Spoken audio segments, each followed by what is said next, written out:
Le centre historique de Bordeaux, les quartiers du Grand Théâtre, Saint-Michel, la place de la Bourse ou encore, bien sûr, l'incontournable miroir d'eau.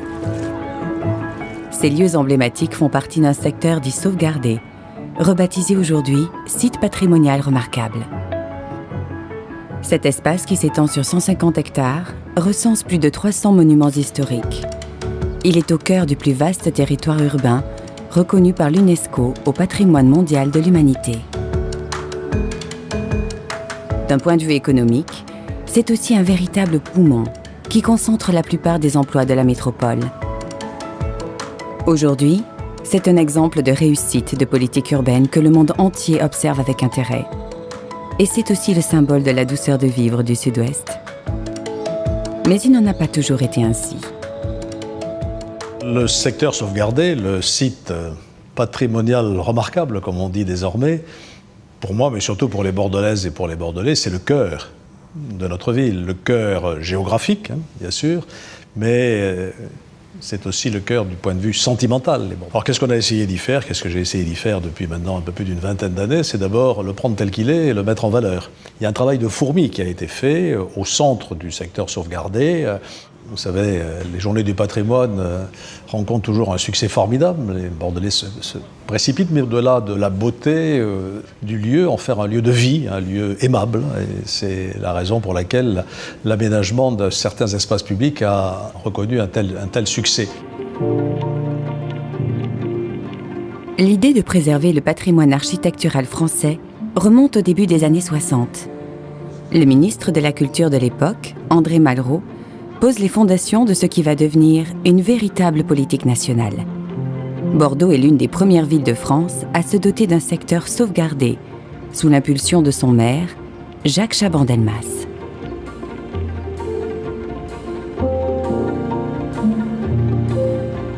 Alors là, on est dans un endroit très particulier, très peu connu d'ailleurs, même des Bordelais. C'est l'impasse de la Fontaine-Bouquière. Ici, on est devant un des rares vestiges d'une tour du rempart du XIIIe siècle de la ville. Et puis, littéralement, des constructions sont venues le phagocyter, se sont mises dessus. Vous voyez que cet immeuble-là a été ravalé, a été restauré.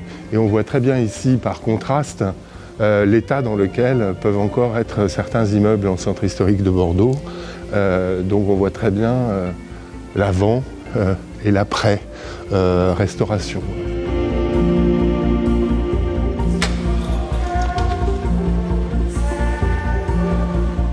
Bon, la prise de conscience qu'il faut mettre en valeur ce patrimoine, elle se fait dans les années 60 grâce à un architecte urbaniste qui s'appelle Claude-Henri Aubert et qui va convaincre Jacques Chaban-Delmas qu'il ne faut pas seulement restaurer les vieilles pierres, mais qu'il faut restaurer la vie dans le centre ancien. L'objectif d'un plan de sauvegarde et de mise en valeur, c'est pas seulement de protéger le patrimoine, c'est bien de faire un projet pour vivre dans un secteur patrimonial.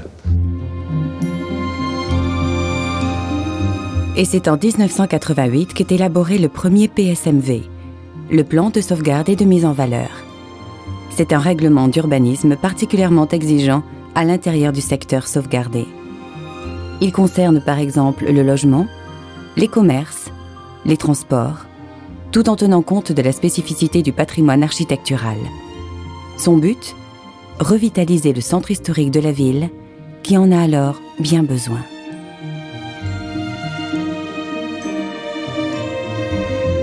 Dans les années 80-90, le centre de Bordeaux était très encombré par la circulation et le stationnement. Donc il y avait beaucoup de voitures qui circulaient, qui traversaient la ville. C'était aussi un centre assez dégradé, avec des immeubles qui n'avaient pas été avalés depuis des décennies. On avait un taux de vacances de 20%, ce qui est assez important. Assez peu de familles. On avait de moins en moins, voire plus du tout, de petits commerces de proximité. Voilà l'état des lieux dans les années 80-90. À partir de 1995, Bordeaux connaît une transformation sans précédent. L'arrivée du tramway redessine la ville et repousse la voiture hors du centre. des campagnes de ravalement obligatoires sont menées. Les habitants redécouvrent l'éclat des façades des immeubles qui avaient été noircis par le temps et la pollution. À partir de 2002, la société Incité est mandatée par la ville de Bordeaux pour rénover des milliers de logements du centre historique. Les monuments sont valorisés et une vaste opération de réhabilitation des immeubles anciens est menée. Cet ensemble de mesures conjointes revitalise le cœur historique. La population revient vivre dans le centre, les commerces réouvrent, la pierre attire à nouveau.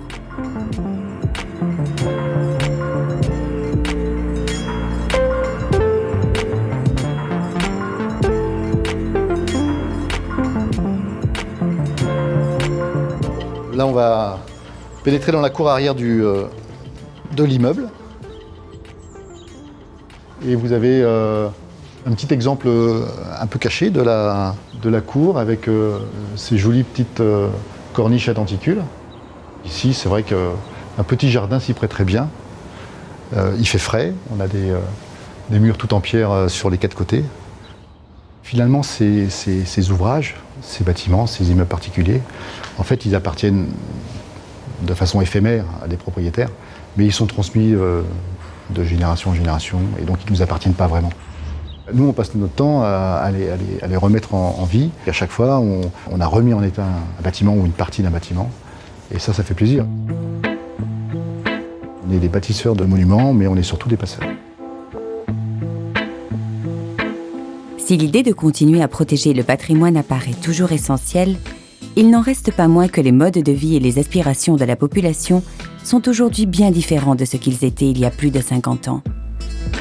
Dès lors, comment concilier les besoins inhérents au XXIe siècle sans pour autant dénaturer le site patrimonial remarquable ? C'est tout le sens de la révision du plan de sauvegarde et de mise en valeur qui a été lancé en 2013 par la ville de Bordeaux, Bordeaux Métropole et le ministère de la Culture.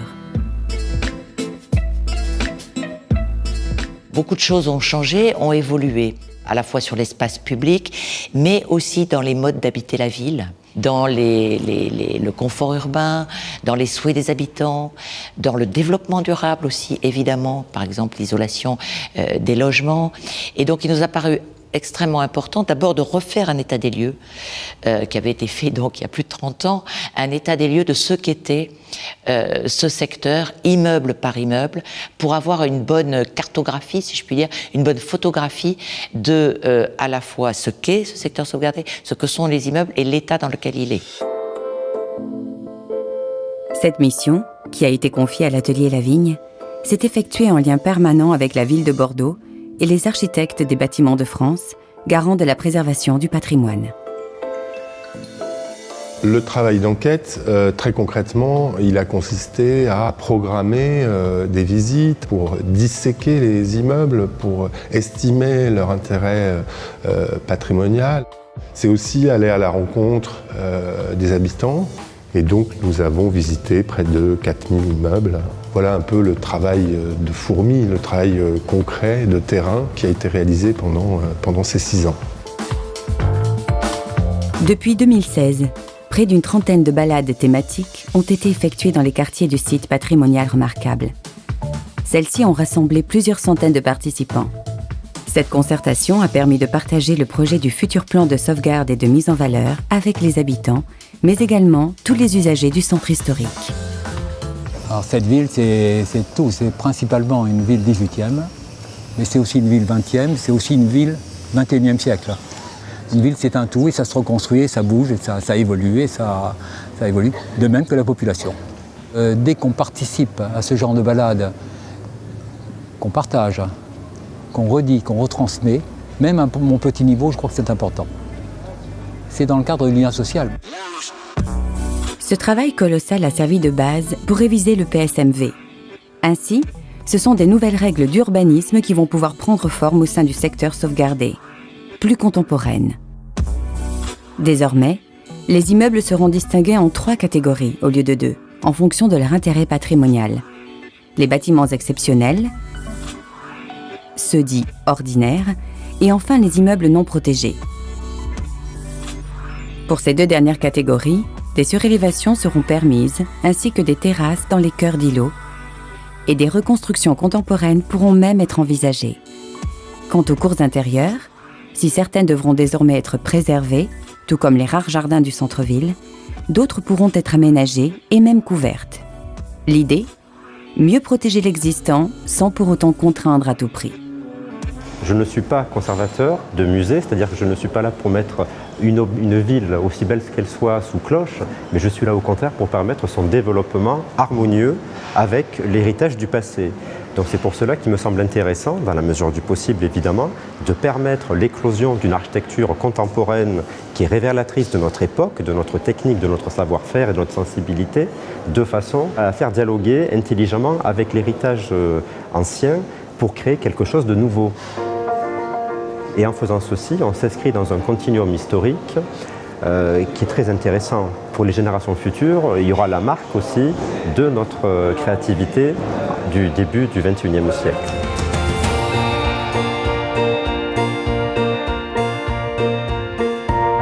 La plupart du temps, les personnes ne savent pas si c'est possible, une surélévation, une rénovation, une modification de façade. Ils viennent nous voir pour finalement se dire qu'est-ce qui est possible là-dessus, une esquisse, une faisabilité. Donc, quand nos clients sont venus nous voir, ce qu'ils souhaitaient, c'était faire une surélévation, mais d'un niveau. Et ils ne pensaient pas qu'on puisse en faire deux. Donc c'est quelque chose qu'on leur a proposé. Et dans l'idée, c'était de recréer simplement des fenêtres du gabarit classique de l'architecture bordelaise, mais avec des éléments de modulature plus contemporains. Donc on retrouve tous ces détails d'encadrement qui, au premier niveau, sont en pierre, et une interprétation sur des encadrements en acier et qui viennent légèrement en saillie, et des fenêtres qui, elles, sont d'un seul tenant au lieu d'avoir des petits bois. On reste dans une continuité. Donc c'était accepté après discussion avec l'ABF de l'époque. La révision du plan de sauvegarde et de mise en valeur va permettre de changer l'approche globale au sein du site patrimonial remarquable. Désormais, pour 3 logements restaurés ou construits, un logement social ou conventionné devra être créé. Chaque nouveau logement possédera sa place de stationnement. Le commerce et l'artisanat seront préservés, tout comme les rues calmes, situées à l'écart des zones trépassantes. Enfin, des zones de pleine terre plantées seront préservées pour lutter contre les îlots de chaleur et les fontaines ou les statues remarquables de la ville seront protégées. Cette nouvelle donne vise ainsi à faire du cœur de la ville un espace attractif, dynamique, foisonnant. Un lieu où les commerces doivent pouvoir se développer et participer ainsi à l'animation et la vie des quartiers, mais aussi un lieu où les habitants puissent bénéficier du calme et ne pas craindre les nuisances du centre-ville. Je voulais absolument m'installer dans le quartier vivant de Bordeaux. Saint-Pierre fait partie de ces quartiers-là. Et je me suis tournée vers Incité, en fait, qui cherchait justement une fromagerie pour mettre dans ce local. Ils avaient préempté tout l'immeuble et ils voulaient un fromager dans cette rue du Pas-Saint-Georges. Les avantages, il y en a beaucoup, puisque c'est très fréquenté maintenant, le centre historique de Bordeaux. Il y a vraiment un passage régulier toute l'année, donc c'est que du positif.